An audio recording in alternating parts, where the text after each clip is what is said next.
All right, thanks everyone for joining tonight.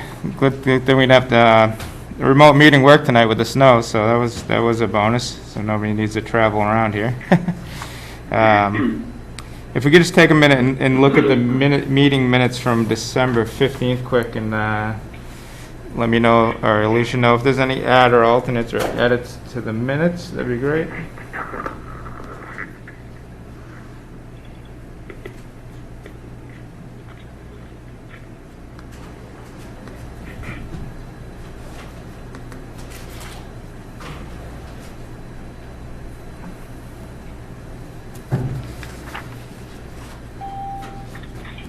How you called in?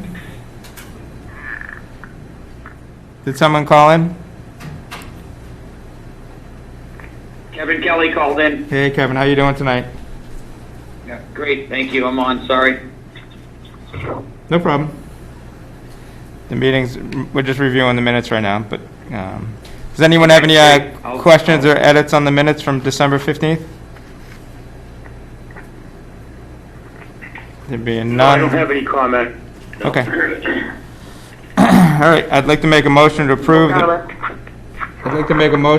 the meeting minutes as written from December 15th, 2020. Is there a second? I'll second. Definitely. All right, Alicia, if you could do a quick roll call, that'd be great. Carl? Yes. Linda? Yes. Joe? Yes. Larry? Yes. Phoebe? Yes. Anthony? Yes. And Steve? Yes. All right, the vote's unanimous, so the meeting minutes from December 15th are approved. Great. All right, moving right along here. We get a little bit on the agenda tonight, so there'll be, we'll get right into the senior center project, and I'll hand it over to Steve Kirby for a project update, and he has a photo log, so we will get that up. If you want to start with a review, Steve, and then we'll get Nancy's just starting the projector here. Okay, yeah, I'll give the narrative update first. Perfect. Good evening, everyone. Starting with the senior center, the siding installation is continuing, as well as the thin brick installation. We are having had a little issue with mortar color on one elevation of the project. We had a meeting, Rachel, myself, the Mason subcontractor, GC, and the brick and mortar vendors. Last Friday, they proposed a solution that is in the process. We will return to that, but we did make it clear that all the mortar colors shall match throughout the building. As a follow-up to some of the water infiltration, there are still some areas of water infiltration, but they had some materials, some weather stripping materials, door sweeps that were back ordered that had not been installed yet. So we are still monitoring that, and we have not had the commissioning agent come back to do the spray test on the doors until that work is completed. So the building envelope and the building envelope and infrastructure is sound at this point. I mean, that's safe to say. Most of the water infiltration that we're seeing is coming in at the bottom of the doors. We did have one area in the multi-purpose room that was not at a door, but it was in an area where the mortaring of the brick had not been completed yet. Okay. So once we get essentially the multi-purpose wing is where they've been working on as of this week for finishing up the mortar and the thin brick. So that at that point we will have essentially a weather-tight exterior, or should be weather-tight, so that we can monitor better. Okay. Steve, I have a quick question. an application of the mortar, are they allowed to do it within a temperature range? And have we been within that temperature range? When the ambient temperature has been low, they've been heating. So they've been closed and have had temp heaters, making sure that we are not going below that. Because not only is it the ambient temperature, but it's the substrate temperature that has to be adequate, and sometimes that's actually colder than the ambient temperature. Yes. Yeah. So no, we're monitoring that. Okay, thank you. Yep. Going on to the building, painting is ongoing on the first and second floor. Finished carpentry and millwork and casework is ongoing throughout the building. The acoustical ceiling tile is essentially complete, except for some areas where tiles are out of the grid in order for access up above the ceiling for some of the trades. Ceramic tile is essentially complete, although we do have an installation issue on the wall tile in the toilet rooms in both the senior center and the recreation center. We are having a meeting with the tile manufacturer and the tile subcontractor on that, but essentially especially once the interior lights were turned on, the flatness of the tile on the wall it wasn't too good.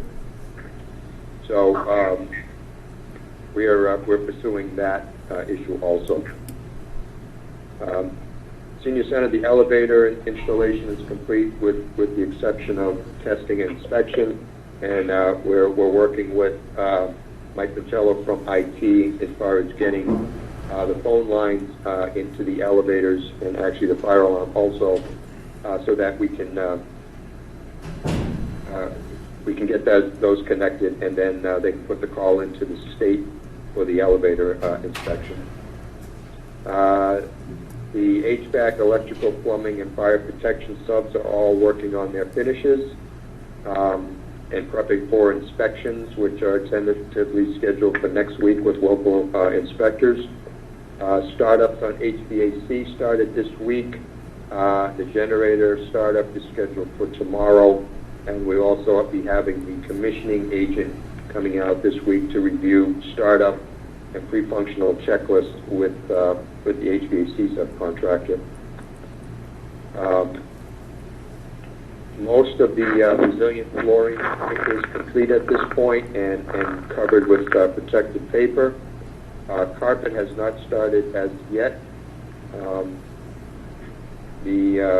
On the exterior, they're working on finishing concrete sidewalks, also making sure that they are covered with blankets to ensure that the concrete does not freeze. They've installed the pergola on the patio on the east side. Started the bocce court, and National Grid turned the power on to the building on the 20th, which was last Wednesday. And then right now, the power is on to everything in the building. In regards to the rec center, elevator installation is ongoing there. They're getting ready to be able to call in the state inspection. HVAC, electrical, and plumbing finishes are ongoing there. Door and hardware is being installed. Painting is being completed. The tile work, the same issue there with the wall tile. Acoustical ceiling tile is in. Toilet petitions have been installed in both buildings. At the rec center, the ramp and the front stairs have been poured, and they're prepping for the concrete sidewalk surrounds. And work has been done on the canopy roof, on the EPDM on the canopy roof. And are there any questions before I start on the photo documentation? How about the recreation center, Steve? Do they have any luck finding the leak in either the roof or the siding or the glass block, or what was going on? We have not had an instance that anything's been leaking that's been reported by the rec department. When we do have a storm, we ask, and we try and go over there if it's during the workday, and have yet to find anything specific on that leak in the gym. Okay. All right. Anybody else? Okay, going to the photo documentation. Okay, yeah, we have it up. Yeah. The title sheet here is just sort of a view of the construction on the east side, as viewed from the B wing from last week. The first slide, slide number 2, just showing the senior center kitchen facing west, looking at the cooktop and the hood. The prep island is in the foreground, and to the left is the small area for the sinks and the dishwasher. Next slide is showing the kitchen facing the multi-purpose room west through the coiling door, which is also the serving area. Has that freezer been started up yet, Steve? The big one? Boston Showcase has been in, especially since we got the power. Yeah. So that was, they really couldn't do anything until we got permanent power into the building, which, like I said, the power was turned on last Wednesday, and Griffin had to bring in a crew to actually set up the main. So power to the building itself was last Thursday. Okay.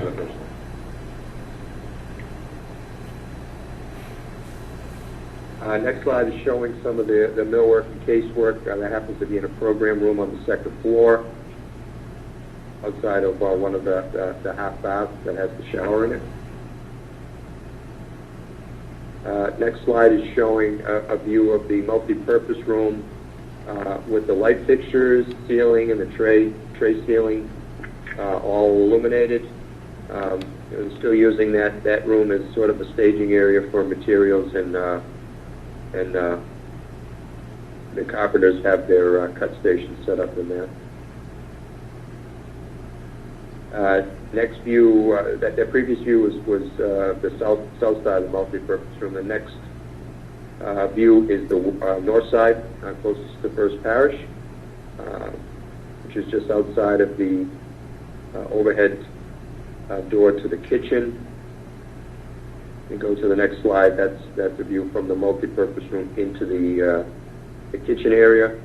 We just got notified that the overhead door, which we've been expecting for a while, is now potentially another week away. They're blaming it on COVID. I think I'm a little suspect, but right now we should be seeing it next week. Steve, where did that overhead door go? It's a coiling door, so it's it's in the opening. It comes down and closes off that serving Gotcha. window. Gotcha. Yep. Pass-through window. Okay. Gotcha. When it's not used.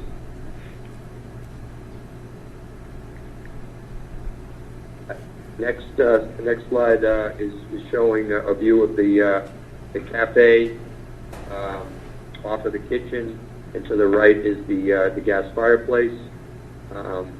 Obviously, there's a bunch of stuff in there that still has to be installed. Another staging area.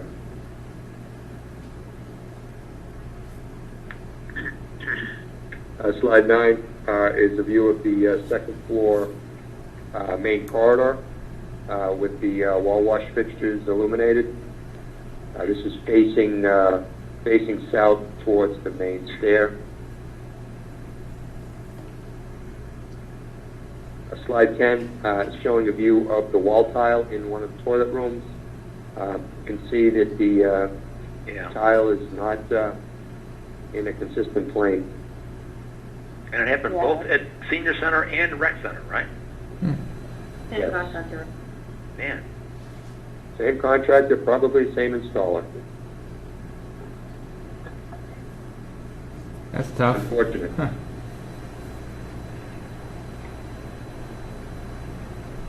But nowadays you have the light fixtures that are up against the wall and the wet wall, so you see everything. Yeah. All right. Well, they're coming out to It'll look. have to be corrected. Yeah. Okay. Oh yeah, it has to be corrected. We're not accepting. Next slide is a view of the toilet petitions. Slide 12 is the vanity top, just prior to them putting sinks in. They've got the faucets in already. There'll be a mirror on the back wall. They've delivered that mirror glass. Slide 13 is the tray ceiling in the wellness room, and illuminated. You can see some of the mirror in the lower left. That wall gets mirror across the entire wall on that one wall only. Slide 14, that's a view of the main stairs at the second floor. See the main entry light fixture in the background. That's nice. Slide 15, another view, the same stairs. It's under construction, not completed yet by any means. A lot of railing work going on. They're spending. It seems like the carpenters are doing a quality job, and they're taking their time where they need to on this to make sure it's right. Slide 16, that's again a view of the main stairs from the first floor lobby.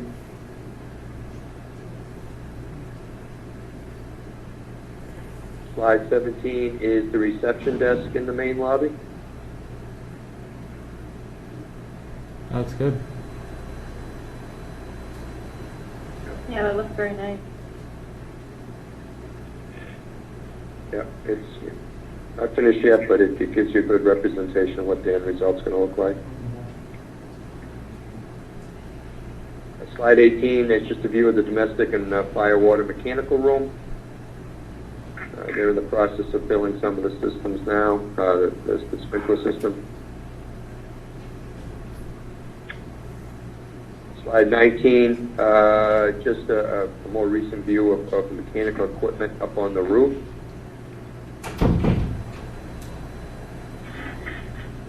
And slide 20 is also showing from a different angle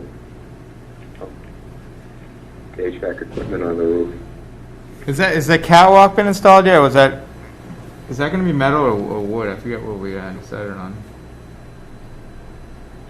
We actually have a change order that we're going to go over that will assist Kevin in putting together a sort of a portable catwalk system. If you look at that picture on slide 20, the tall units that are in the background, that's where we need to get the extra height in order to put essentially put a step ladder up on a platform to access fans up in the top of that unit. Yeah. So we're going to be putting a ledger on the knee wall that is below the sloped roof. That's right. And Yeah. you'll be able to put pieces of plywood from that ledger across to the supports, the raised supports for the condensing units. Okay. And there'll be manageable sections of plywood that will be stored in the attic areas of the senior center.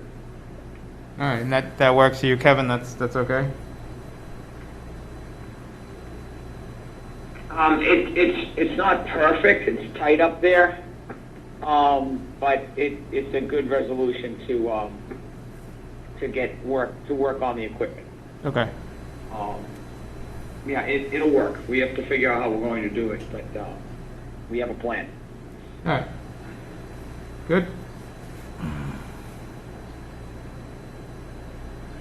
Slide 21 is a view of the pergola on the east side of the building at the patio, under construction. Those columns do get wrapped, and then it does get a solid stain in a light, not white, but a light color. Okay. Slide 22 is sort of a farther view of the pergola and the east side. Actually, you can see on this view behind the pergola on that section of brick wall that where the mortar is pretty much white. It still has to be washed, but this is the area where we've had some issue with the mortar color. And the reason that we were given is that the color was ordered correctly, but it came from two different plants, one Connecticut versus one in Pennsylvania, so that the mix was a little bit off. So that they're presented a solution to correct that, and we will see how it comes out. Okay. Slide 23, that's the landscape subcontractor constructing the bocce court on the northeast corner of the senior center.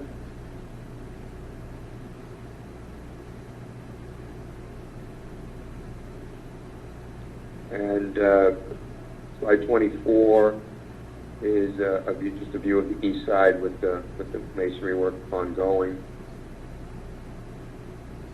Slide 25, concrete sidewalk pours at the southeast corner of the building. Again, there you can see the thermal blankets laying there, making sure that we're not having that concrete freeze.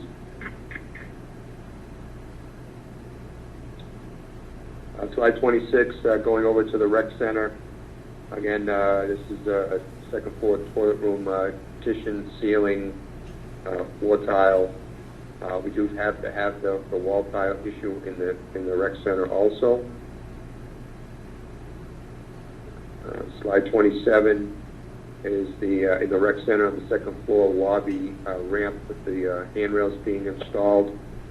It's because of the different elevations within that building, we had to keep a ramp from the second floor lobby of the gym going to the higher second floor of the A-wing.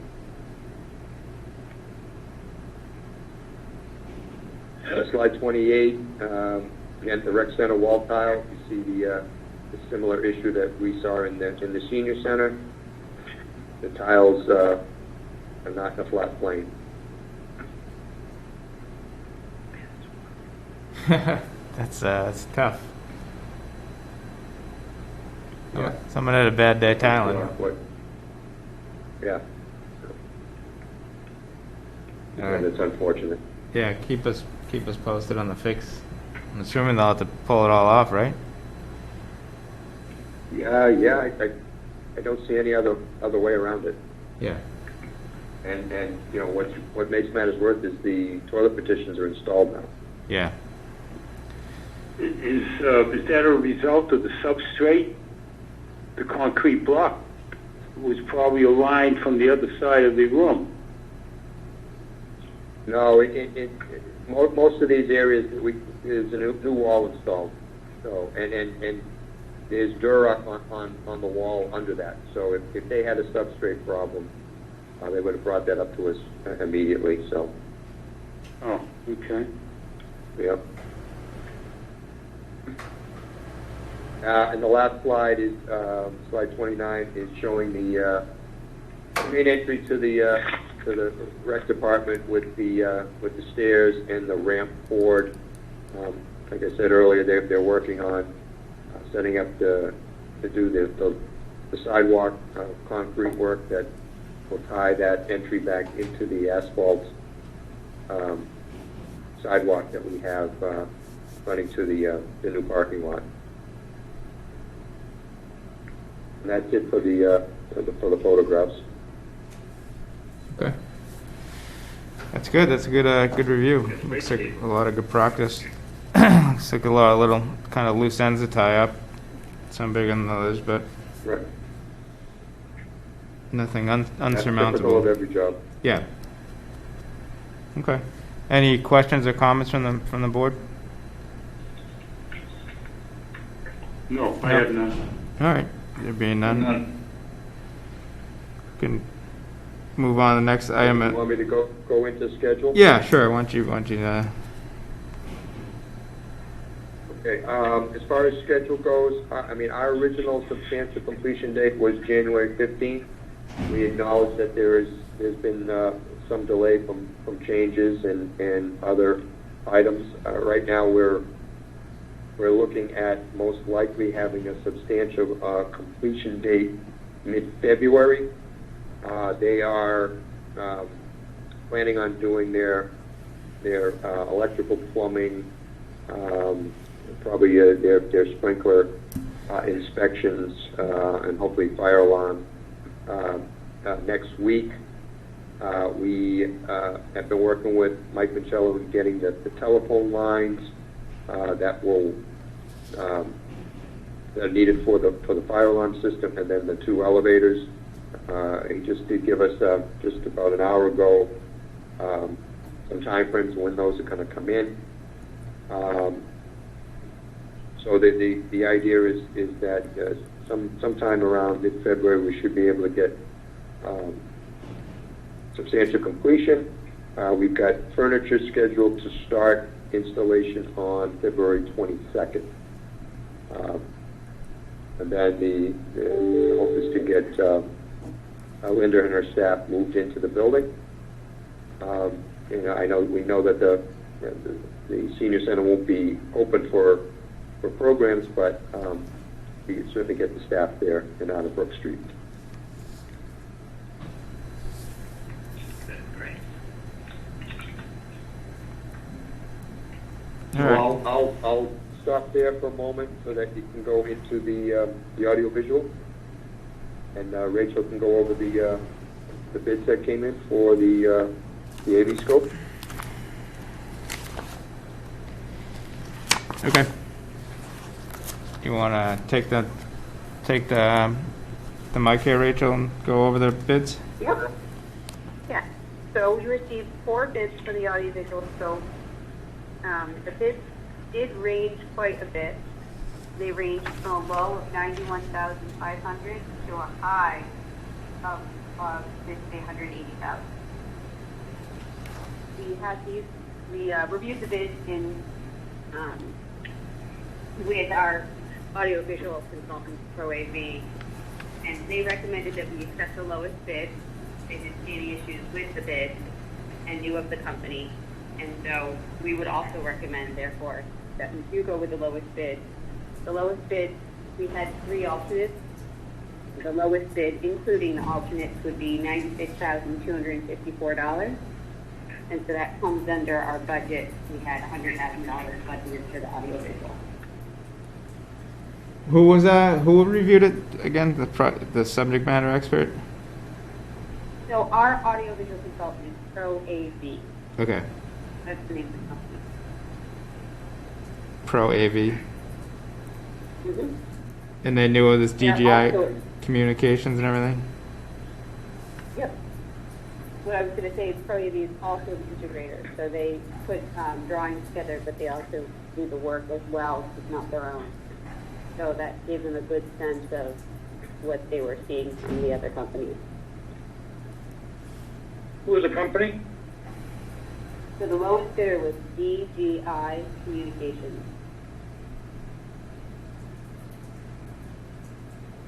Okay.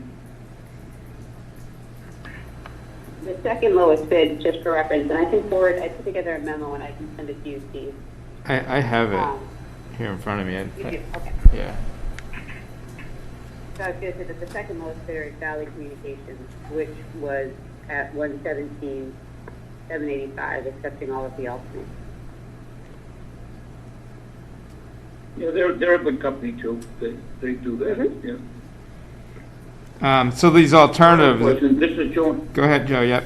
Go ahead, Steve. No, you can go ahead, I'm Joe. just curious how this is going to get paid for. I was in the impression that this was part of the contract work, and now it seems like it's going to be a change. Is it? Is it a change order, or I was on the impression that this was part of the contract work that the town expected to get. Am I wrong? So it's not a change order. We had, not that we had this scope within the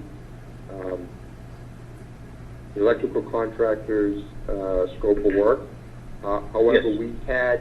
we had carried a separate line item in the budget of $100,000 for audiovisual work.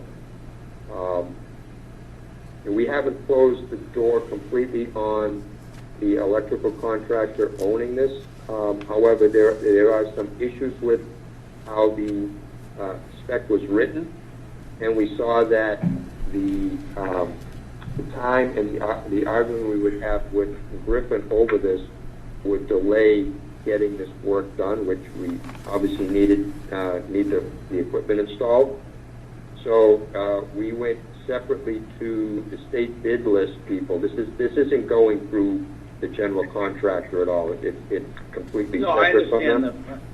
I understand that completely. Yes. Yep. I guess, So- Steve, I understand completely the difficulties in trying to get things done, especially under protest. However, you know, from the town's perspective, at least from my being on the commission, there was an expectation that in the bid that the town, through the consultants, as it came out as an addendum, had an expectation that this was included in the bid, in the scope of work. Now, I understand there's some difficulty in you know, maybe that there's a problem with the bid documents. I've been there. I understand, Steve. We've all been there if we've been in construction.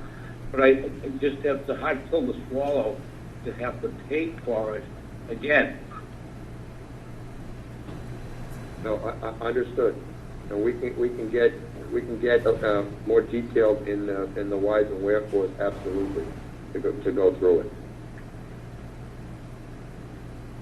I think once the horse is out of the barn, and you subcontract with DGI Communications, I'm sure they're a very great company, and they do this stuff, especially if they're state contractors. I'm sure they'll do a fine job.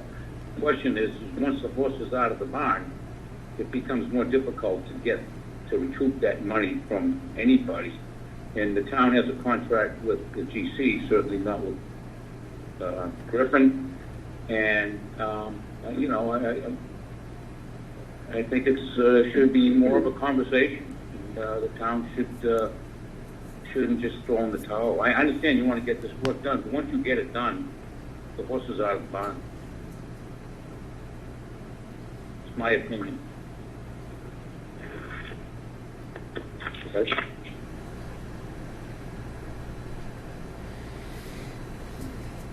Steve, is there any recourse with, the architects, engineers, or anything like that, or?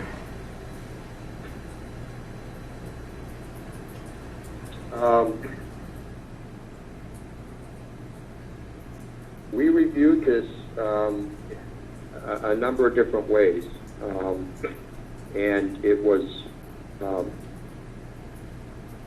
I guess, for a quick discussion, it wasn't necessarily a strong case.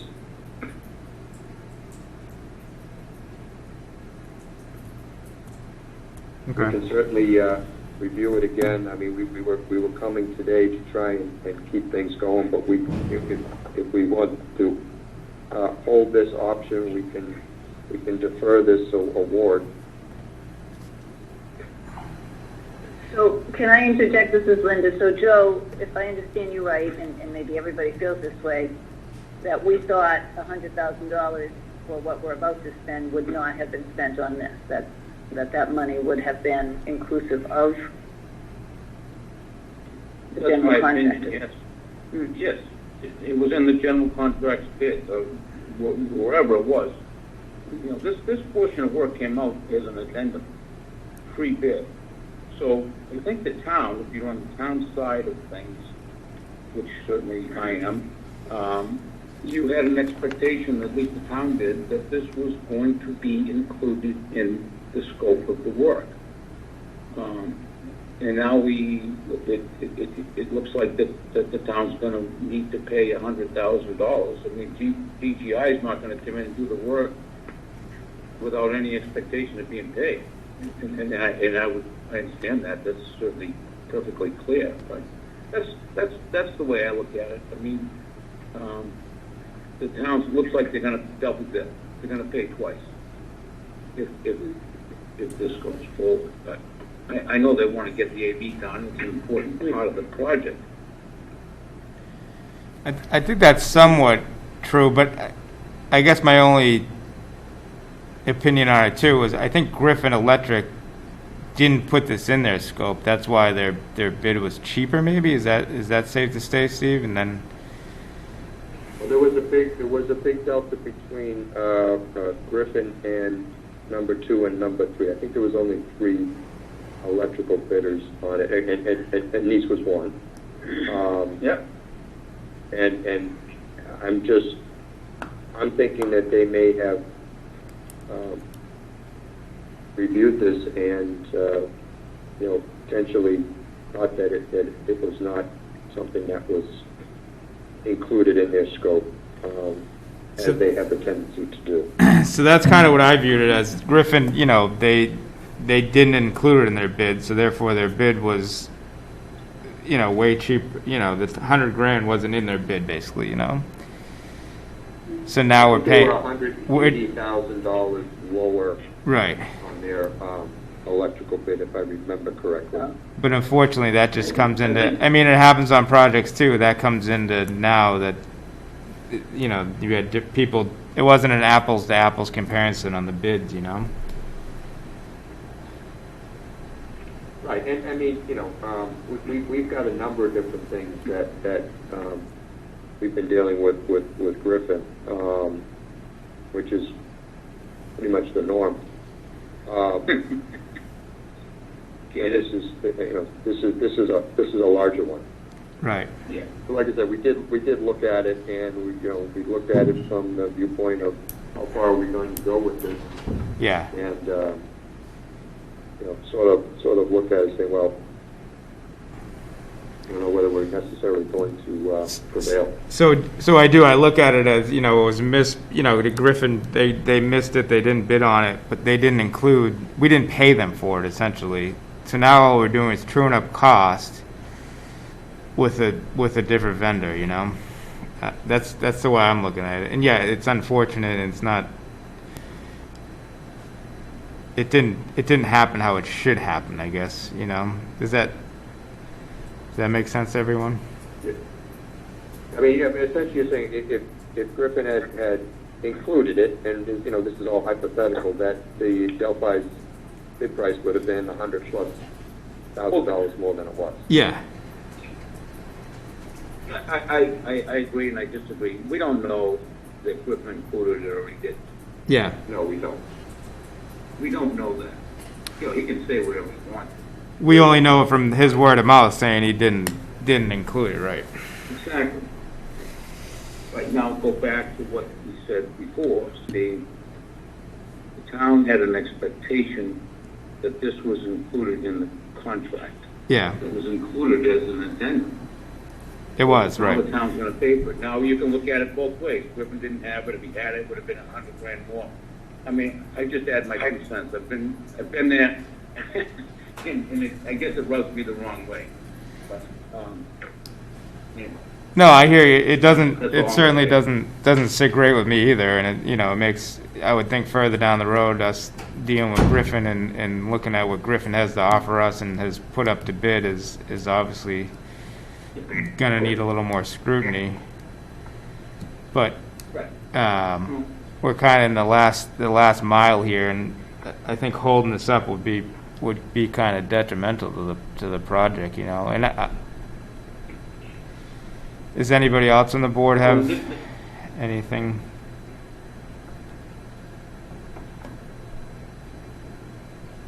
Larry, Carl, any comments? No, I don't have any additional comments on that. I think we No, just have to wait but I and see think- how it's resolved. No, but I appreciate Joe's perspective and his experience, and I understand where he's coming from. But I think I tend to agree with you, Steve, with how everything came. Carl and I were the ones who went through. Carl and I were the ones who went through every single bid from every single sub. So we not that we were in with all of the details necessarily, but I do appreciate what Joe has to say. Yeah, and you know, at bid time, you don't have a breakdown of what they included or not. It's a lump sum. Yeah, So, that's right. you know, you look at it, you say, you know, wow, Griffin was low, and, you know, obviously, you know, low bid is going to be, low bid on the file sub bid is going to be carried by the GCs, otherwise they would, you know, put themselves, you know, potentially out of the competition, so. Right. Of course. But I think, you know, the true picture of it, Steve, is this is this way I'm simplifying is you know, bottom line budget, there was $100,000 less than Griffin's bid, and you still have the $100,000 to spend on this work, right? Is that safe to say? Yeah, we continue to carry a $100,000 line item in our overall budget. Didn't want to have to utilize it, of course, but or utilize it for something else. But we did have it. We were not looking to pull off of another line item or the contingency. And you're going to continue to pursue this and look at it with, you know, the architects and engineers and see if there's any sort of recourse? As much as we can. I mean, like I said, we haven't closed the door on it yet, but it was it wasn't strong. Right. Did the electrical engineer have any input into the way the spec was written, or? Yeah, they did. Well, Steve can expand on it, but Well, the thing, the electrical engineer wasn't really involved. This was the designer was pro AV, so it's more in their it's in their court as to the how the verbiage was. how did it go down? I think end of the day we talked about it. I think the AV was not on the drawings, but it was on an addendum, right? It was yes, it was. The AV was completely on drawings, and the drawings were an addendum. There was not a spec section issued for audiovisual. And then then they took issue with how the language was written on the drawings and in I think it was I don't remember which addendum it was, but in the addendum. But end of the day, for their word on it, I mean, Griffin Electric said they didn't bid on it, right? They didn't put it in their scope. They said, "Oh yeah, we thought that was for information only."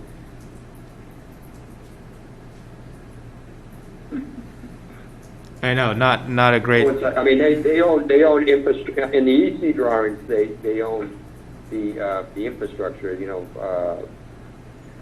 conduit and back boxes that had to go within the wall. And that's done, right? That was under Griffin. Yeah. I mean, I've seen it done that way too in construction. It just seems like it was just a total blunder, miscommunication, you know. But I can see Joe's point too. You know, were they trying to pull a fast one? I don't know. You know.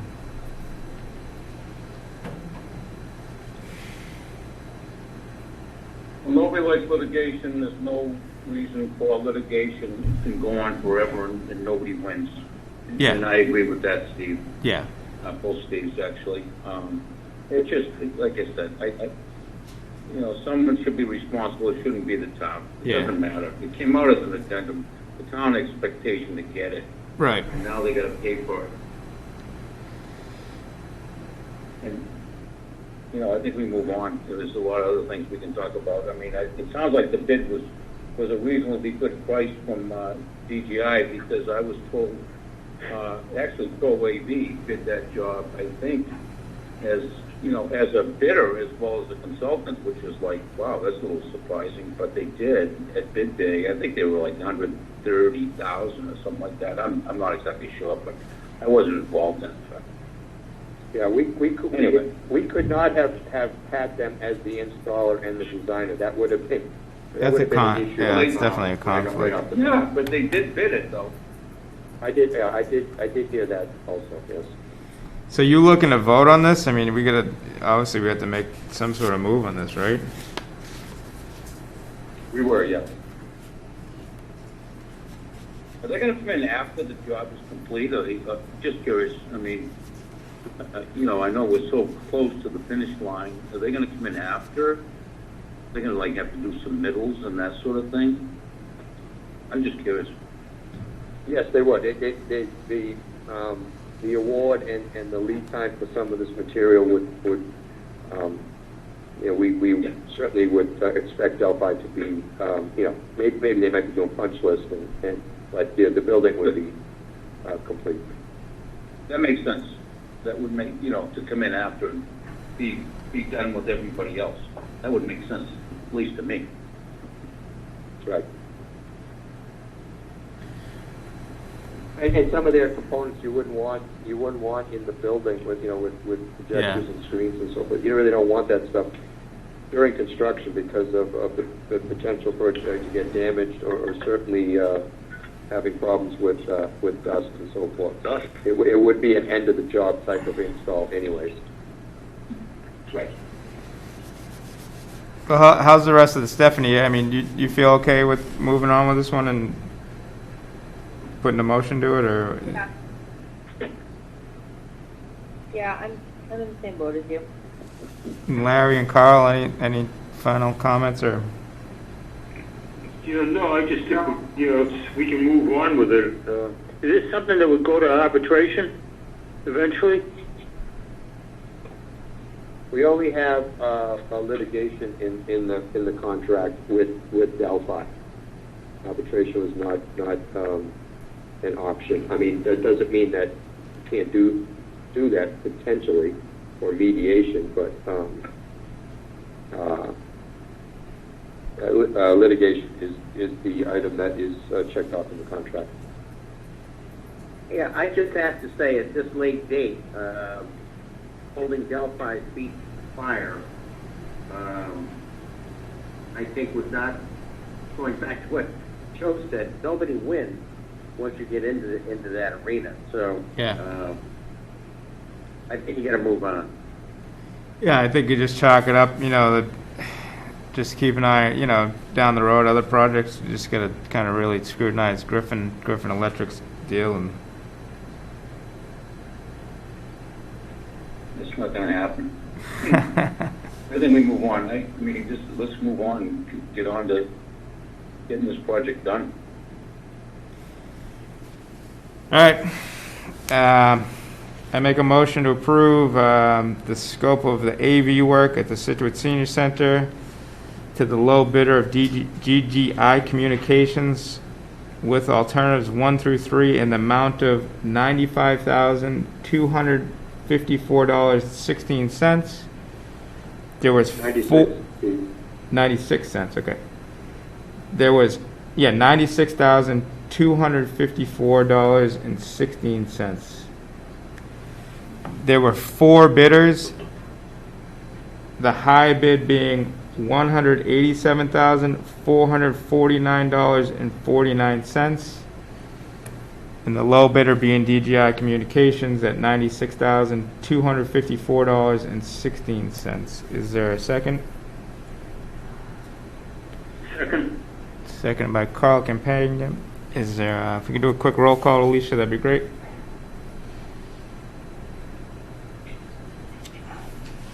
Linda? Yes. Joe? Yes. Larry? Yes. JD? Yes. Anthony? Yes. Steven? Yes. And Carl? Yes. All right, the vote is unanimous, so the motion passes. Thank you. All right, utility updates, I think. Not much there, Steve. The power's on, gas is on its way, right? The big thing was the power. Power was on as of last week. The gas meter is there. They were in the process of tying in the generator, which is now tied in because they're doing startup tomorrow. So I think utility-wise, and we also have timeframes for the copper telephone lines. So we should be all set at this point with utilities. Okay, great. And Linda, FFE still on schedule? Any changes there? Any notifications? Everything's looking good? Yeah, not anything really significant. As Steve mentioned, the furnishings are scheduled for delivery and install the week of, instead of February 15th, I guess we put them off until the 23rd just so that they weren't in the way of the contractor. We knew or know of some delays in delivery, but not significant. And even the large volume of chairs that were going to be in March, I think we may even have them in February with the other delivery. Okay. The kitchen small wares, I have not ordered, but Rachel and I have a site visit with a kitchen consultant this Friday. And I have had some help from a volunteer, even looking at inventory here. And also I took some donations from Widow's Walk Grill as she was dismantling. And I may end up requesting some small payments for that. I did take small table and chairs for outside and some dishware and some of the stainless steel cookware. Was that a donation? That might save us some money, and it was in good condition. So we'll do an itemization of that for you shortly. Kitchen inspection, I did set up. Linda, before you... Monday, February 8th. Linda, before we take the stuff from Widow's Walk, I'm not sure if we can transfer that stuff. I don't know how that works out. I mean, It's not significant, and she really did say she was donating much of it, but I think $100. Well, she's donating I can take it out of my own. She's donating it. It's a donation.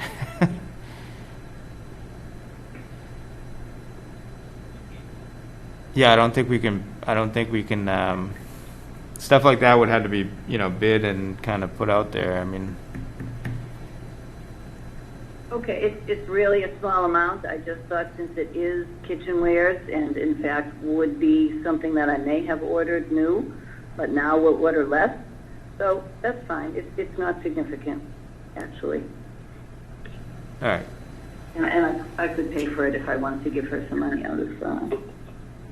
Okay, I'll let you work that out with her then. Something else. All right. Okay. All right. Well, I think that's all that is important. Okay. All right.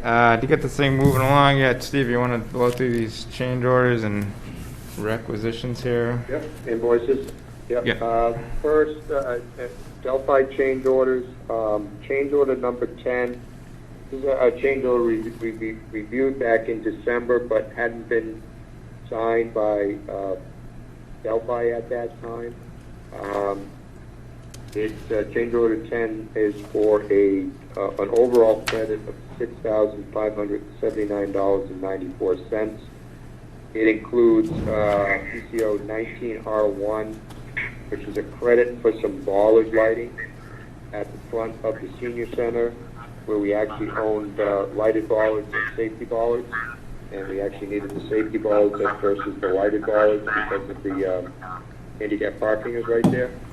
So that change order came in at a credit of $4,696.48.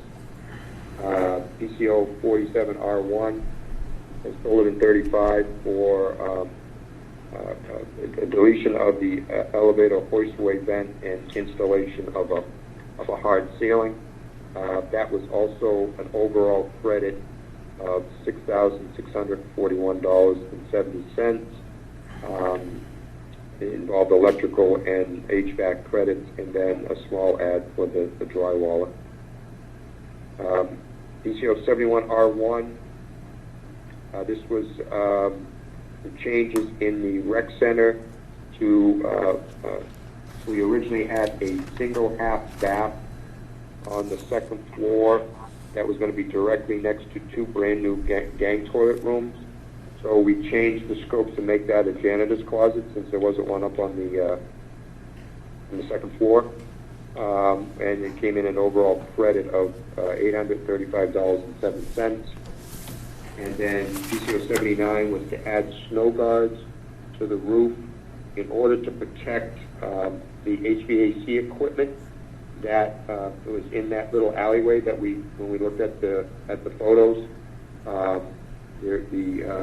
refrigeration lines and power lines all go through the knee walls that are right in line with the edge of roof. So we were concerned about snow loads doing damage. So that change was $5,593.31. Again, for an overall credit of $6,579.94. Both signed by BH&A and Delphi. Okay, like I said, yeah, we reviewed these ones last time. They were all vetted, and the change order just wasn't ready, right? Any questions or comments from the board? No, I have none. No, I have none. I think we approved that last time. I think we talked about it, but the change order wasn't ready. All right. Yeah, right. We didn't vote on it. Yeah.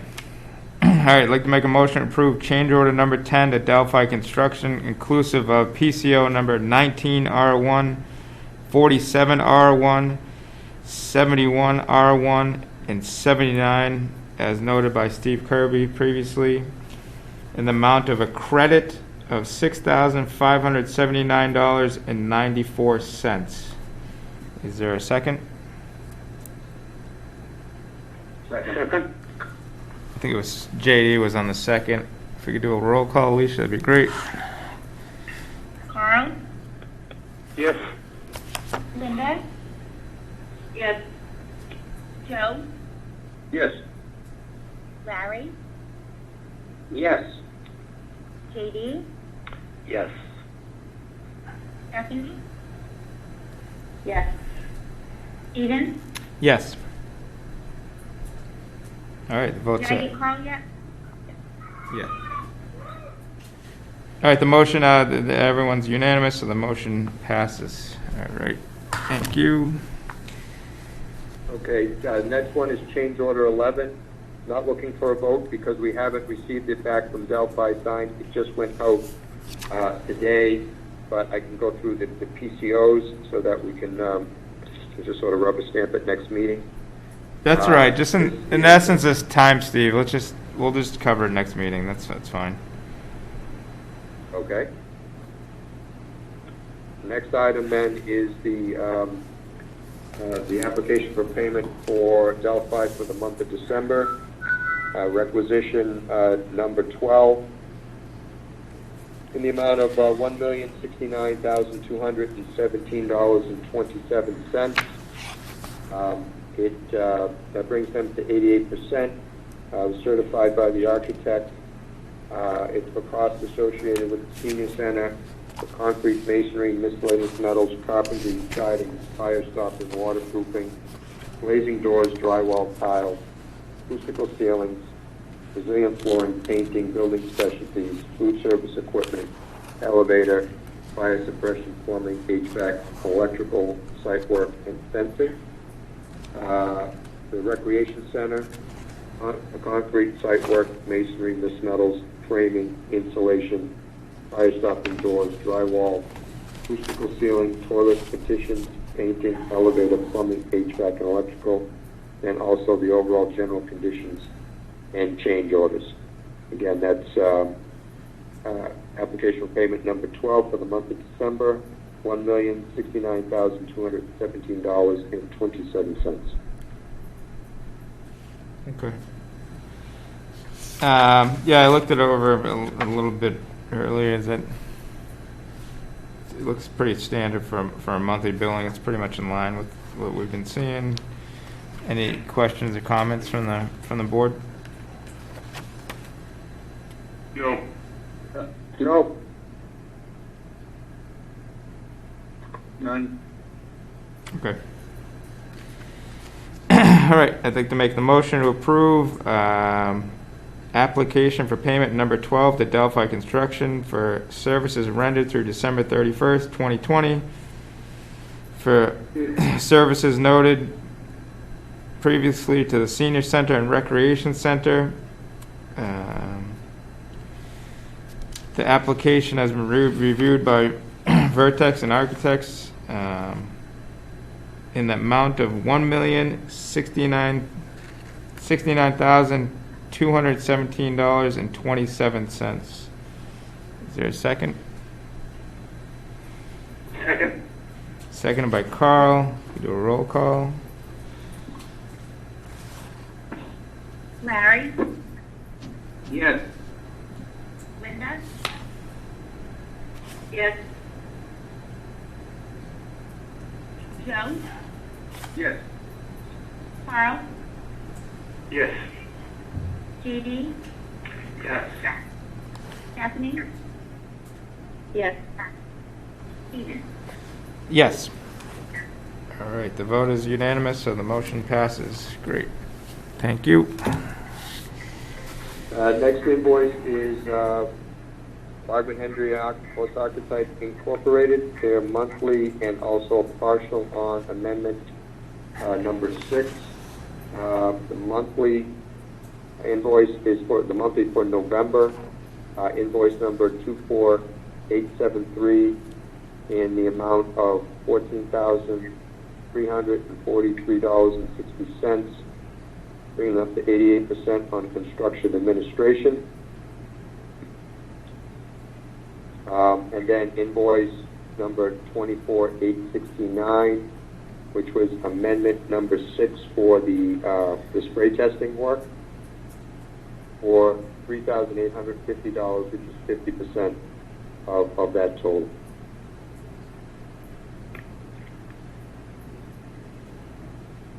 Okay, and Vertex looked over this and signed it and authorized it, or? We forwarded a cover letter Yeah. recommending payment on these 2 invoices. Steve, this is JD, so Yeah. it means that we still have 50% of the water testing that we can still use? We're waiting for Delphi to finish their remedial work on the doors, which On the doors, yeah, okay. Lower weather stripping, and then come Yeah, back okay. and do the remainder Just of wanted the to spray check. testing. Good. Any other questions, comments?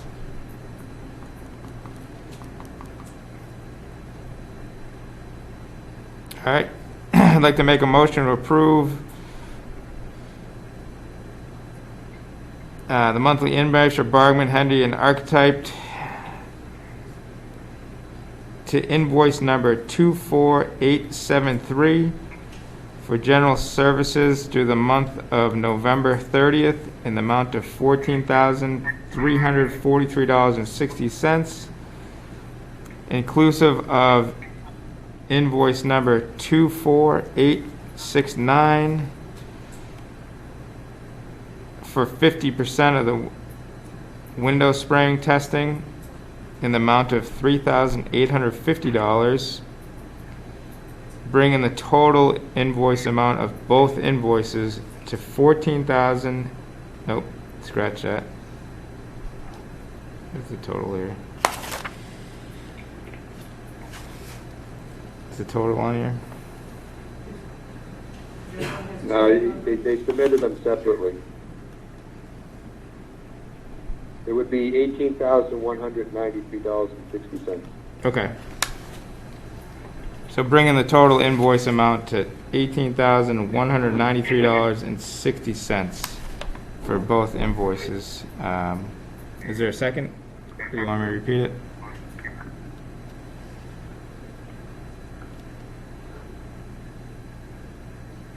Does anyone want to second it?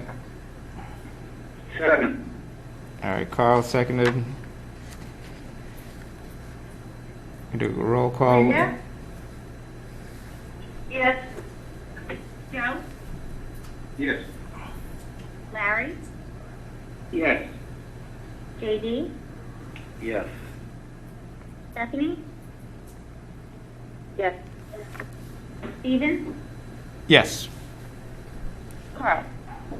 Yes. All right, votes unanimous, so the motion passes. Great. All right. And you want to review the Vertex? Yeah, Vertex invoice.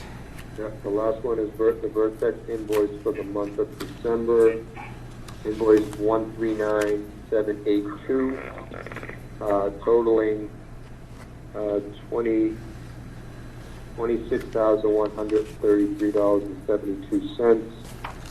Covers on-site clerk works, project management, and then a small invoice from the commissioning agent.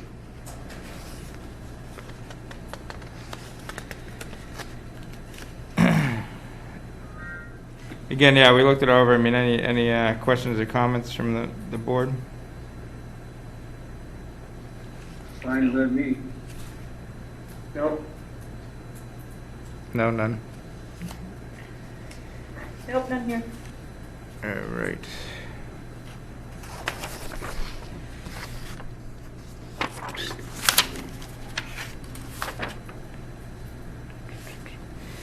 I'd like to make the motion to approve Vertex Engineering's invoice for services rendered through the end of December, invoice number 139782, in the amount of $26,133.72. Is there a second? Second. Seconded by Joe Anise. We do a roll call. Carl? Yes. Linda? Yes. Larry? Yes. JD? Yes. Stephanie? Yes. Steven? Yes. Joe? Yes. All right. The vote is unanimous, so the motion passes. Good. All right. Good. I think that wraps it up for the senior center, unless anybody else has any questions or comments. Or That's all I had. okay, great. All right. Thank you for your time, Steve. Tonight, I appreciate it. Looks nice over there. Thank you, Steve. Yeah. Yep, you're welcome. Thanks, Steve. I'll hold on a little bit for the fire station. Okay. Yeah, I appreciate that. Thank you. All right. So tonight we're going to start reviewing the new project that's just been kind of released for the town here. It's the rehab and reconstruction of the Hummerock Fire Station number 4. Select people voted on it, and it's the project's been approved. We have the project team on the call here. I'm going to hand it over to John. What's that? John Bologna, yep, to kind of give us an intro here and introduce the team and kind of say where we're at. That'd be great, John, if you could do that. Very happy to do that. Pleasure to have your acquaintance. Looking forward to the time that we can see each other in person. But as it sits right now, I'm the only person here on the team. I think Chief Murphy's here on the call as well, and Chief has been chasing this project down, and really kudos to him for bringing it as far as he has. happy that we're finally getting this thing underway. So we had our first, actually had a kickoff meeting last Thursday with the contractor, which is Patrick Fitzgerald's representing Tower Construction. Had a very productive meeting.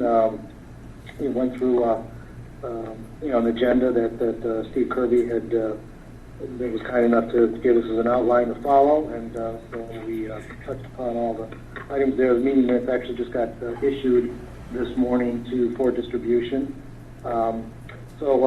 Coastal Engineering is as the prime consultant. We do have Kenny Architects on board. Kind of split the roles in this project because it really was started off primarily as an engineering project with modular building and the prefab building for the apparatus bay, and it was primarily an engineering project. But then as it kind of evolved, it flipped around a little bit. But we kept our team together with Coastal Engineering still serving as prime consultant, and we will continue to serve that role through the completion of the project.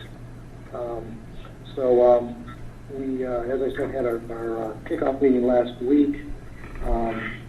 The contractor, because it's there's a prefab building as part of the project, work in earnest is probably not going to happen on the ground till April.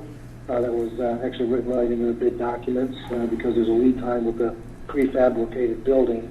But we'll be conducting bi-weekly meetings up until construction actually starts on that project. So just a lot of legwork, getting the papers in order. And we still got to pull the plans together for submittal to the building department. I've got most of the plans stamped and ready to go. I'm just waiting for the final documents from mechanical with electrical and plumbing engineers, and I need to get a confirmation from the town building official exactly what what he's looking for. A lot of building officials, obviously with COVID, are accepting electronic drawings, so I just got to get confirmation on that part of it. That's where we are as far as construction is concerned. Not really much on that. We talked about doing a groundbreaking. That's something maybe the building committee might want to chime in on a little bit. I sent in a request for information to include in the project sign. The fire chief had some questions about the pre-engineered building. We were kind of leaning more towards a Morton kind of building. Contractor has come back with one of the other building manufacturers that was listed in the specification. So we're really just gathering information right now.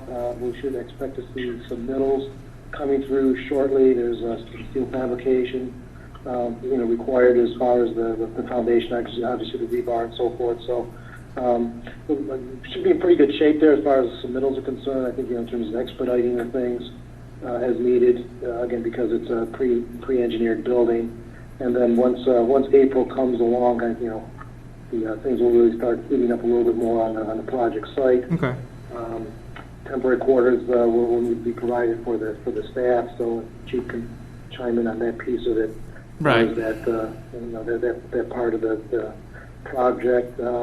We also have we've got to engage an engineering company for the testing of materials. So we've got a budget of $10,000 for engineering test materials, for construction. It's a tight budget on the project. We're all aware of that, and we're going to do our best to try to keep everything, coming in on the budget. I think we got a good set of plans and specifications. It was a pretty productive meeting we had with the general contractor. So I think we're off to a good start. Chief, I don't know, is there something you wanted to add to that? So John, just to back up a little bit, so the total project is inclusive of a full tear down and rebuild of the Hummerock Fire Station, being inclusive of the apparatus bay would be a prefabricated kind of steel type of building, and then the bunkhouse would be a prefab building, or is that going to be stick built, or is that still out to bid? Yeah, it's still the jury's still out on that. So the prefab building for the apparatus space actually wood construction, but it still qualifies as a pre-engineered building. Okay. Probably some sort of panelized construction, prefabricated roof trusses and so forth. Yeah. Barton, who was the indicated manufacturer, does do modular homes, or they do panelized homes and things like that. So the contractor's looking into it. There'll be some components, I think, that will be prefabricated, let's just say. They do a lot of panelized construction there, so I think that's good. It's a sort of economical way of doing it. Also, it's a very expedient way of doing things, and good quality control on the products and so forth. So, yeah, to answer your question, that's what the intent is. All right. And then to be clear, so Coastal Engineering, your firm was the primary engineering and architect of the project. Is that safe to say? Yes. I mean, we have an architect as a consultant on our team. Sure. Coastal Engineering is acting as the prime on the project. Okay. And then the project management and construction team is Tower Construction with Patrick. Patrick Fitzgerald. Fitzgerald. Okay. And then the town is Neil Duggan the clerk of the works? Is that safe to say? Is that? Yes. So Neil. He'll be working with us along with. He'll be working with John and I on the town's behalf. Periodic inspection, whatever is needed. So he's all in, and Bob Vogel said whatever he can do as well. Okay, so Neil will be kind of the OPM type of role for the job. Got it. Yes. All right. Any questions or comments from the board on that end of the what's going on? I mean, I know we've seen the drawings and we've reviewed a lot of the work to date. No, I have none. All right. Just to give you a heads up. Yeah, Chief, you go ahead. You can have the mic here. What you wanted to chime? Just wanted to just fill in a couple of blanks with John. John mentioned that we're going to relocate our firefighters. We have an MOU with Fort Cliff, Rec Base, the Air Force Base on Fort Cliff to house our firefighters for the completion of the project. Long story short, it's about $50 a night. They wouldn't give it to us for free. We did request it. It went higher up to Hanson Air Force Base, and it was denied. But it's about $50 a night we'll be paying for that. That's in the budget. So they'll have 2 firefighters up there 24/7. We're going to have to build some sort of temporary quarters for the pumper, some sort of closet hut up there. And they're aware of that. We'll have to meet them on site in the next couple of weeks to pick out, select the actual unit, as well as an area to build that temporary structure on site. So that's where the firefighters will be staying. And part of the other reason for starting in April is so the public could be outside, Right. walk either and not freeze. It also goes begins of April through August, or April through September instead of January, February, March. So it also gives the builder time to build that panelized building inside. So like I said, we're hoping to get on site in April. I did meet the Patrick Fitzgerald out at the site today, so he can get eyes on it and see what he's getting into. And we're hoping that early April we start abatement, and then site work after, and we're hoping for about a mid. I think the goal is like a mid-September completion. Sorry, what was the completion, Chief? Getting some feedback.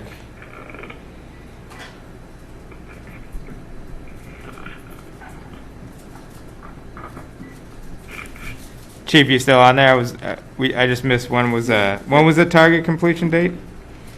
September. We're looking at about 5.5 months. We're about mid-September. That'd be great. Okay.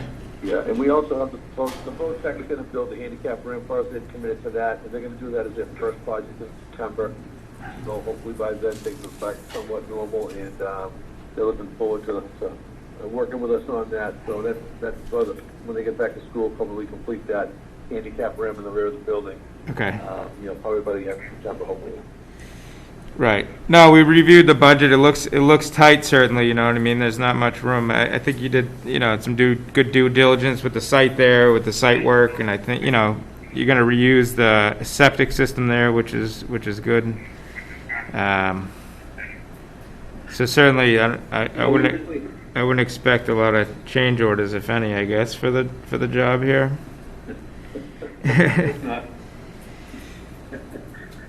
That was the first thing I said to the contractor. Okay, let me make one thing clear. No change orders on this project. Yeah.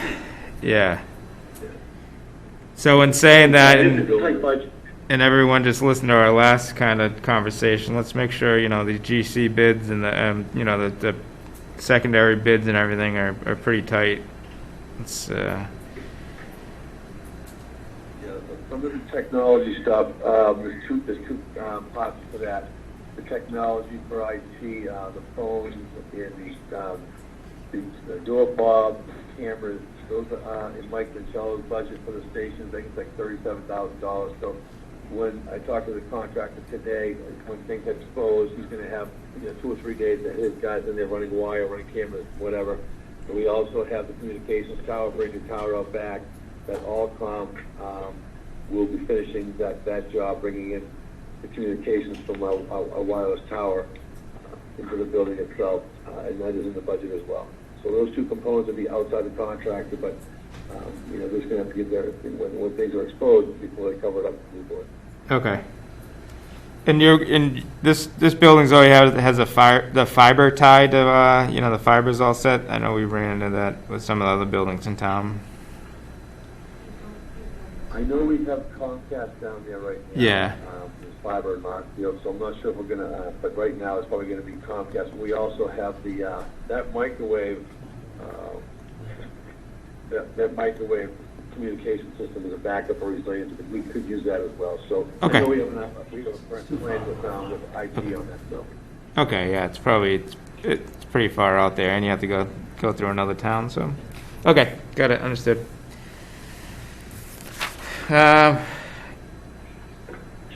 So yeah, I think that covers the discussion on the intro, kind of review and dates and project schedule. Does the board have any questions, comments on that end of it? No? No. Okay. All right. I want to bring up the discussion with the board, with the projects here and time and everything, and I personally was looking for a little support to get a little more support behind this Hummerock Fire Station, just to free up some time. I know Joe has mentioned that he'd be willing to kind of step in and kind of co-lead the support and lead for the Hummerock Fire Station. He has some time in his hand and is looking to donate some more time with the board and everything, and I just wanted to throw that out there to the board to see how everybody else felt about that. I think I can help you out a little bit on time. Yeah. I mean, any objections? I'm sure there's none, but Joe helping out a little more with this one. I can touch base with either Steve or Joe. Okay. And find out what's required and what time you're looking for. Well, Carl, I think Joe's already volunteered to do the work and kind of get ahead of it. I guess that's what I'm trying to say here. If that's okay with everyone. Yeah, I'm glad to help, Steve, as I told you. Okay. Nothing but time. That must be nice. Well, I don't know. Can't do anything. To do, so. All right. I'm glad to help, and I talked to John recently. Yeah. And yeah, I'm on board. I can be there in 5 minutes. So Okay. I was there last week, actually. Okay. I'll look at it. So yeah, let's. I'll put it to a vote here just to solidify things. But yeah, obviously, let's keep myself as the chair on communications and kind of the back and forth, so I can keep in the loop and keep in touch. And I'll try to make as many meetings as I can with the project meetings, but certainly look for the updates and the full wrap up at the Public Building Commission meetings here. So Glad to do it. all right. I'd like to make a motion to have Joe Anise take a support role as a kind of a co-lead in the Hummerock Fire Station number 4 project for the duration of the project. Reporting into the Building Commission on all kind of pertinent information and bringing votes up that need to be votes. Is there a second? All right, seconded by Carl. If we can do a quick roll call, Alicia, that'd be great. Linda? Linda's not part of this project. It'd just be Chief, Oh, so no, you, Chief Murphy, myself, and the board. so Joe, Yes. Larry, Yes. Stephanie? Yes. Chief Miller? He's not on the call. Chief Murphy. Or Chief Murphy, sorry. Yes. And Stephen? Yes. So that's every. And Carl? Yeah. Yes. All right, everybody. The vote's unanimous, so the motion passes. So thank you, Joe. I do appreciate it, and I'm sure the board appreciates the extra support and the time that'll be dedicated to the Hammerock Fire Station here. Got another one? You got another one? Only gives me 1 day every 2 weeks. Nice. That's good. Joe, Yeah. Joe, it's Kevin Kelly. I can keep you busy. Well, give me a call, Kev. I'm waiting for your call. Yeah, we're gonna work on that library generator. We'll get that in a minute, but Yeah, we'll keep you busy. that's a good segue into any other questions or comments or anything else for the Hammerock Fire Station? Yeah, this is John Bologna, real quick. So, Sure, John. This is the first meeting for me. Yeah. So do you meet once a month, Tuesday, last week of the month? What's your schedule? What are your expectations for my attendance? So the schedule is usually we try to meet mid-month, just because that gives you a little time to develop invoices, develop your pre-month, beginning of the month type of stuff. That gives us mid-month to vote on things and get invoices approved so you can get some payments out in the back end of the month. If stuff's pressing or stuff comes up, if you need a vote, ASAP, we can pull together a meeting. Usually, we meet in off weeks. We meet, as kind of the project drives it. We're here to help out. As long as we have a little heads up and a little notification. If you need something that's going to hold you up or jam you up, we can pull together a meeting. Usually pretty quickly, within a week or so at least. So yeah, if you have something come up in an off week, don't be shy and let us know. Certainly, we can see what we can do to accommodate it. But no, general meetings flow as a kind of we did with the senior center. That project's pretty mature and underway. Usually we do a little update. Maybe some picture log just because we're virtual here. So it's tough to get to the site and look around. We had done site tours pre-COVID of some of the places to kind of put our eyes on things. But like I said, this is a pretty cut and dry project. So yeah, and then any blockers or anything you got that's pressing, usually we'll add those on and as an agenda item, which me, myself, or Joe will get in touch with you maybe the week prior to a meeting just to see what you have going and see what we need to get on there on the agenda. So yeah, it's pretty fluid. That's kind of how we keep it. It's okay, very good. Yeah, we talked about the schedule at the kickoff meeting. Yeah. With the pay requisitions coming through in the contractor. Yeah. They'll send us a quote unquote paper draw maybe the week second to last week before the end of the month. We'll review it, iron out any kinks, and then they'll go ahead and formalize it. We'll review it, and then send that through to the building committee for you all to review it. Yeah. And then if you meet like the middle of the month, then obviously you can go ahead and review the requisition and then approve the payment for processing from there. So yeah, Nancy would get the invoices. Right? What's that? Sorry, John. Yeah. So I was going to say it's a small project. It's 6-month construction period. So there'll be half a dozen of these kind of requisitions that they go through. So by the time we figure it out, we'll be done with the project. I know, right? I hope so. Yeah. John, this is great. I'm not sure, Steve, if John got a copy of that schedule for the meeting for the next probably 6-7 months. I'll take that as an action, John, Chief, to send that to him. Thank you. Good reminder.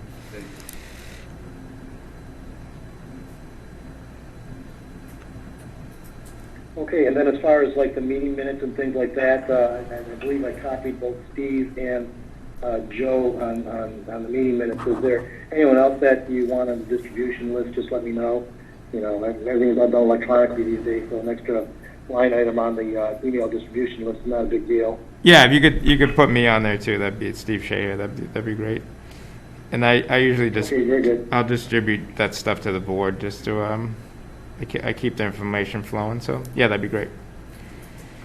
Okay, perfect. Cool. All right, sounds good.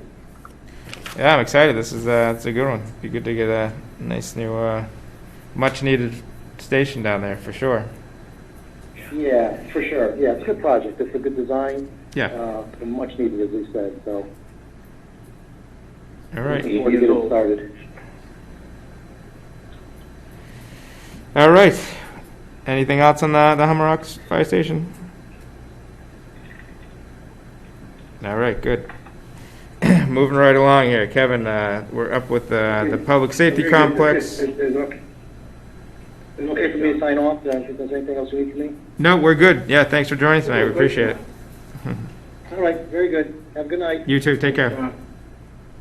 All right, next item on the agenda here is the public safety complex update.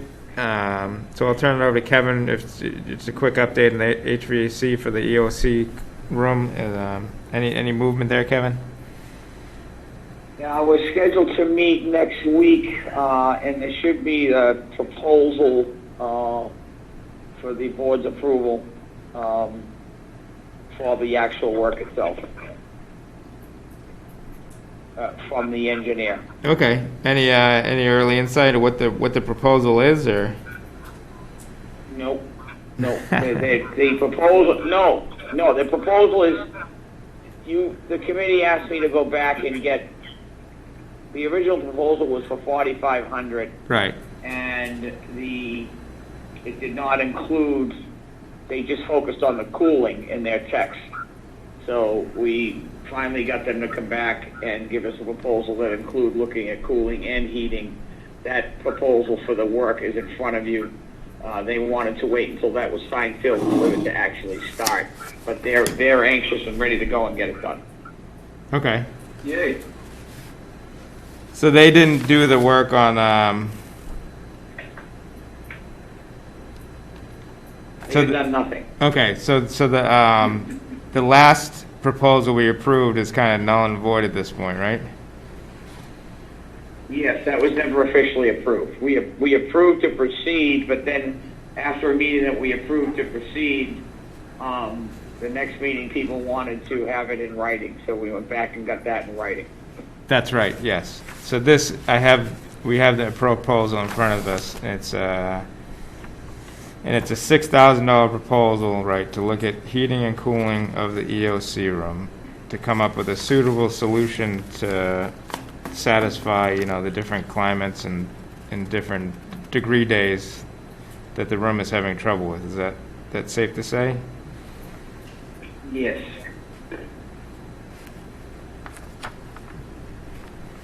All right. I mean, yeah, that with the money's there. We have, this eats into the a couple $1,000s, but it eats into the cost of what we have.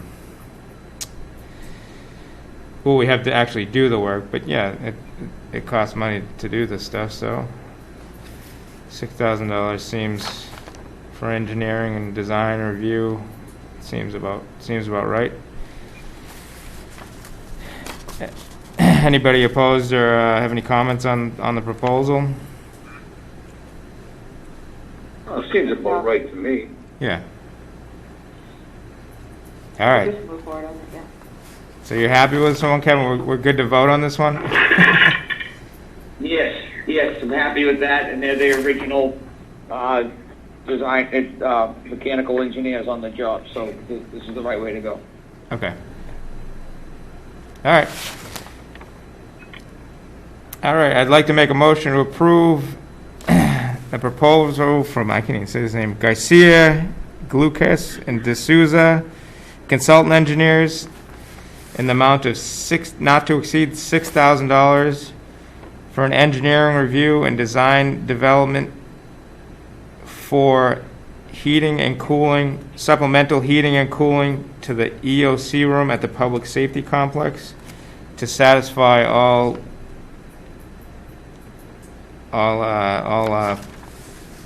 temperature, all weather conditions. Sorry. Is there a second? Second. Second. All right, seconded by Carl. You could do a roll call, Alicia, that'd be great. Joe, Yes. Larry, Yes. Stephanie. Yes. Chief Murphy. He doesn't vote on this. Oh yeah, he does vote on this one. He's here tonight, I'll yeah. give you a yes anyway. Okay, thanks, Chief. Any other user members as well? Chief Murphy is the user member. Okay. He's on. And, Steve Yes. and Carl. Yes. All right, it's the vote's unanimous, so the motion passes. All right, yeah, that's good, Kevin. That'd be good to get him there. Hopefully, they can get you a quick turnaround on the proposal, and we can get something to move in next meeting. That'd be great. Yeah, it'd be awesome. Thank you. All right, any other open items or anything of discussion for the public safety complex? We continue to have a few issues with the water, and we took apart the mixing valve again last week, and it was all pretty well gunked up on the supply side. So we're looking at options on how to deal with that. The water department is adamant, or not adamant, but maintains that it's not the quality of the water. But we're going to have to look at some type of filtering system or treatment system or something in the water. But I'm working on that. And then I kind of have 3 new things in the queue, although I don't think there's any money left in the project. Is there, Nancy? No, I mean, the project was basically the last thing that was left. Closed. Is closed, yeah. The last thing that was left was Yeah. just this HVAC for the EOC. If there's any, I mean, there's 30, what was it, 40, I forget what we left in the budget there. Yeah, it was like $36,000 we left for the HVAC, because that was the decision a couple meetings ago. That was the kind of last item hanging, so. I think anything else done there is got to be done on operations, just general operations. That budget is struggling. So Yeah. just to let you know, there's 3 things that one of them's kind of regular wear and tear maintenance, but the flooring in the dispatch area is severely compromised already, and we're looking at replacing that, and we're looking at different options, either go back with the carpet or go back with the resilient floor, which I'm leaning towards recommending we do that. And then we never finished the K9 enclosure in the project because there was a lot of estimates and a lot of different things and different ways to do it at a lot of different costs. And the chief has got that back on his radar, so we're looking at options for that. And then another more, not complicated, it is a little complicated because there's no space and no money, but they now have a locker issue on the police department that I don't know the correct terminology, I apologize, but the 2 or 3 of the most recent, the chief's not on there, right? Not trainees, interns, not interns. I don't know what the Cadets? officers in training are called. Cadets, I guess, would be a good word. Thank you. They're police, yeah, right. Intermittent. Intermittent? Is that what it is, intermittent? Oh, thank you. Please. So what Some of their potential new officers are female, yeah. and they're out of lockers in the female locker room. So I'm working with the locker company to find ways we can resolve this, and because of the, the room itself, contract issues, so forth and so on, we're required to provide the same size for all the officers. So it's a little bit to it. We're working on that to try to resolve that. So yeah, I mean, I understand there's, we decided on this months ago that the last item in the last, close out, because this project, I mean, things would go on forever if we just kind of kept picking items No, here. I get it. I get it. And these are new. So, yeah, You know, those. I'm just sharing. I'm just Yeah, yeah. sharing some new stuff that's out there. Okay, I great. know there's no money there. Yeah. Okay. You can find it, Kev. You can Yeah, find the money. Yeah. Go shake the money tree a little or something, Nancy's running out of magic hats for me. Yeah.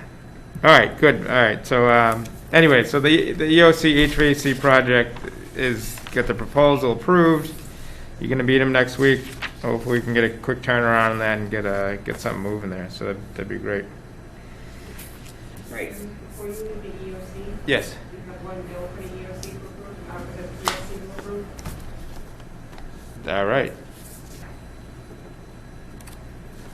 The only other item on the So there is one more item here for the public safety complex, which has been hanging out here for a long time, that got settled. So finally, it looks like we received a bill from Greenwood here for the gutter bracket rework that we all had kind of agreed on and kicked around and debated for months.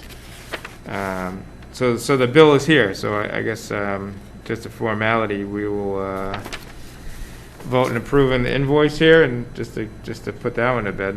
That one was, I think, hanging out there for a year, but good. All right, so I'd like to make a motion to approve the invoice from Greenwood Industries for the replacement and refabrication of the PSP Public Safety Complex gutter brackets. The invoice is amount of $13,262. Is there a second? Second. All right, seconded by Carl. If we do a quick roll call here. Joe, Joe, yeah, he wasn't here. But Larry. I wasn't even here. yeah. Joe can't. Oh, so no, Joe can't vote, right? Yeah. You're going to abstain. Larry, Yes. Stephanie. Yes. Carl, Yes. Linda, Nope, Linda's not a member. Chief Murphy. Chief Murphy, Yes. and Stephen. Yes. All right. The members are unanimous, so the motion passes. Great. Thanks for reminding me, Nancy. That's good. All right. So that wraps up the public safety complex. All right. Smoking right through here. So next item on the agenda here is the library project update. With the last open action on that project is discussion on the diesel generator. Again, so I'll hand it over to Kevin here to give us a review where we're at with the diesel generator proposal. Okay, I'm actually just opening my email again to see if, I was hoping to hear back from Randall Duke from Costantini before tonight's meeting, because he was reviewing the information I got given to him. We've had a lot of back and forth and stuff with availability with COVID issues, I believe. Yeah. And then I was hoping to get Joe involved Okay. to look at that so we can get that going. That's all right. I mean, And I don't have anything from him, but okay. So it's still you're still just going back and forth with engineering to tie up loose ends and get a final proposal. yes, and this I can help Joe get out of the house too once I get a contact with Randall Duke from Costantini. Okay. And get assistance on that. That'd be great. And then at the live, I'm sorry. At the library also, we've been getting water in the basement the past 3 rain events. One of them was fairly substantial, and getting it in areas that we haven't received it before. One of them was that December 5th rainstorm where we got, 2 inches in 6 hours or 5 hours or whatever it was. We took a good amount of water in some areas that we hadn't taken before. There was some thought that some of the water may have been coming from the new building next door, because their driveway runs off into an area that typically ponds in between us and Lawson and Central there. What's the name of the new complex? Lawson Green? Lawson, no. What's the name of the new senior complex out in back of the library? I don't know. But anyway, so we contacted them, the contractor next door and the developer, and they have added a berm to their parking lot so it doesn't all run off into that ponding area in between the library and the new parking lot. Yeah. And then we met with them after that, and they have offered to add an area drain in that area tied into their retention system. Okay. Which we think will help. But Yeah. also, since then, we've had 2 rain events, and we've taken water in the basement again in both locations. And I really think we're going to need to pursue putting gutters up in 2 areas on the building, because that stopped water coming in the back door in the basement. The gutters did work, so I think we're going to have to add to those gutters on the front of the building and on the back side of the building. Okay. Yeah, I mean, like you said, the groundwater, I mean, the building's been up and operational for quite some time. I mean, it hasn't been an issue until they built a new building next door, so I think you're exploring the right areas there with them. And it seems like they're willing to do some work with the dry sump and all that. And again, yeah, gutters, I mean, there's definitely no money left in this project. Yeah. Right. Yeah, it seems like that's moving on to more of kind of an operational maintenance type of deal, you know? Right, but I'm just sharing more than anything because of the fact that it is something new. And, okay. What we're doing with it. Okay. No, good. Thank you for the update. All right, and then keep us posted on the engineering, and hopefully you can push them along to get something done. I mean, like Joe said, Joe's available if you need him to help out push things along. That's no problem. Yes, I could use the help, so that's great. Thank you. No, I sent them 2 emails today, Joe, and if I don't hear from him tomorrow, then yeah, I'll have you give him a call. But I'd love to make the connection between the 2 or 3 of us. I mean, you're the customer. You're the customer. If he doesn't want to respond, then maybe we ought to be talking to someone else. Yeah. No, he's been. I know. I mean, come on. I mean, it's been going on for a month and a half. I know. There's ownership on this end too, so he's been fairly responsive. So I would like to try to reach out with him in the morning, and I've got a busy Wednesday's my busy meeting day, but I can reach out to you tomorrow afternoon and let you know that we spoke, if we speak. That's perfectly fine. Okay. Good. I think that'd be good. Yeah, you guys work that up offline. That'd be awesome. Okay, great. Yeah, fantastic. Thank you, Joe. All right. So moving right along here. Next item on the agenda, is there any old or new business or anything that any of the board members would like to discuss? Are we going to talk about meeting dates moving forward? What's that? Sorry, Stephanie. Are we going to talk about our meeting dates for the rest of the year? So the meeting dates, Alicia did send those out, and I forgot to put it on that. I didn't know if we were voting on them or not, or whatever.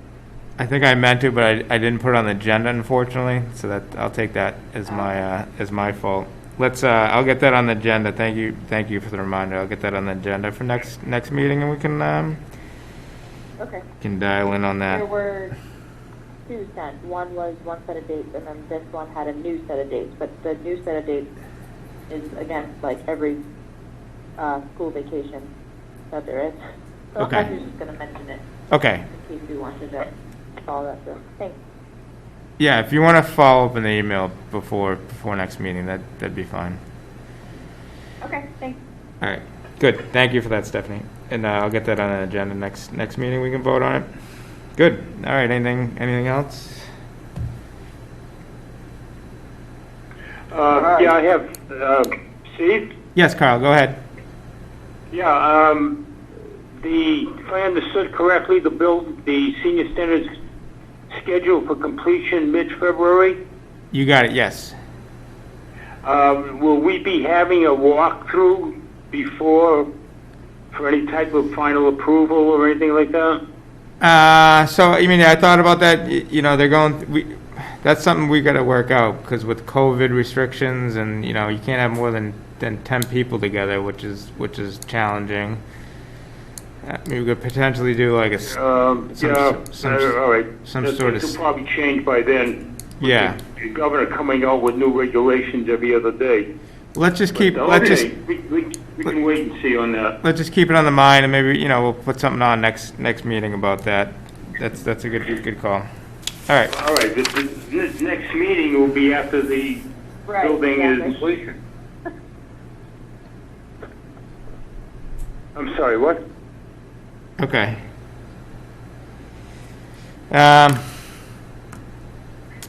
Maybe we do just us, because then we'll be less than 10, right? Oh, it's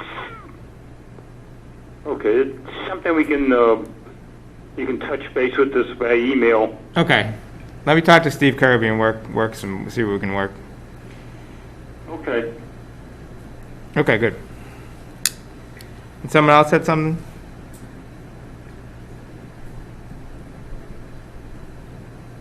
No? Not for me. Okay. Nope, I'm all set. Okay. I'm good, thank you. All right, I'd like to make a All right, motion. bye-bye, everybody. I'd like to make a motion to adjourn the meeting at 8:54. Okay, jumping ahead here. All right.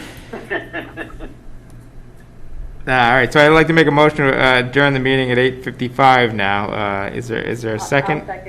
Seconded by Stephanie. If we could do a quick roll call, it'd be great. Linda?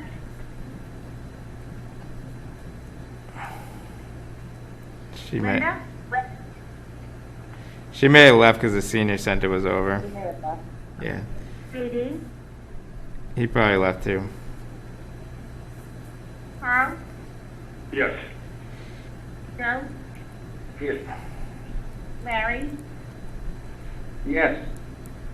Stephanie? Yes. Eden? Yes. All right, so the vote is unanimous. The meeting is adjourned. Thank you, everyone. Have a good night. Okay. Thank you. Good night. Bye-bye, Good night. everybody. Bye, everybody.